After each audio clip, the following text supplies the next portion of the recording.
Hello' মৰমৰ বন্ধুসকল, আপোনালোক কেনেকৈ আছে? মই আশা কৰিছোঁ আপোনালোকে ভালে আছে। তো বন্ধুসকল, আজি নতুন এটা প্ৰশ্ন লৈ আগবাঢ়ি আহিলোঁ মই মইফুল ইছলাম, আৰু আপোনালোকে দেখি আছে Assam quiz MIF YouTube channel. তো বন্ধুসকল, আজিৰ প্ৰশ্নটো হ'ল সুলতান আল নেয়াদি যি প্ৰথম আৰব হিচাপে স্পেচৱাক কৰিছিল কোনখন দেশৰ?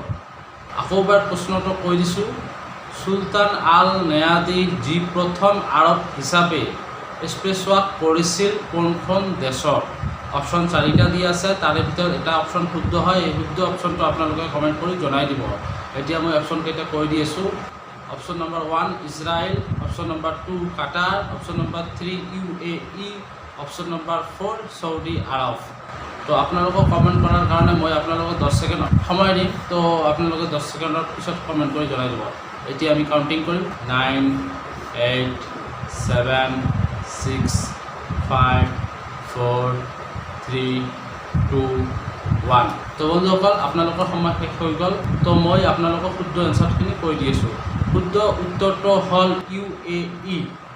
টকাখিনি কৈ দিছোঁ। UAEৰ মহাকাশচাৰী সুলতান আল নেয়াদি শেহতীয়াকৈ হৈ পৰিছিল ISSৰ পৰা বাহিৰলৈ স্পেচৱাক কৰা প্ৰথম আৰব।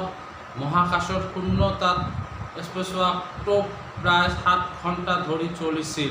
41 বছৰীয়া ব্যক্তিজন হাজ্জা আল মানচুৰীৰ সৈতে সংযুক্ত আৰব আমিৰাতৰ প্ৰথম 2জন মহাকাশচাৰীৰ ভিতৰত এজন আছিল। তো বন্ধুসকল, মই আশা কৰিছোঁ আপোনালোকৰ ভিডিঅ'টো ভালেই লাগিছে। তো ভিডিঅ'টো যদি ভাল লাগে তেনেহ'লে চেনেলখন ছাবস্ক্ৰাইব কৰি ল'ব আৰু বেল আইকনখন প্ৰেছ কৰি ল'ব আৰু ভিডিঅ'খন লাইক কমেণ্ট শ্বেয়াৰ কৰিব। তো ভিডিঅ'খন দেখাৰ কাৰণে ধন্যবাদ। জয় আই অসম।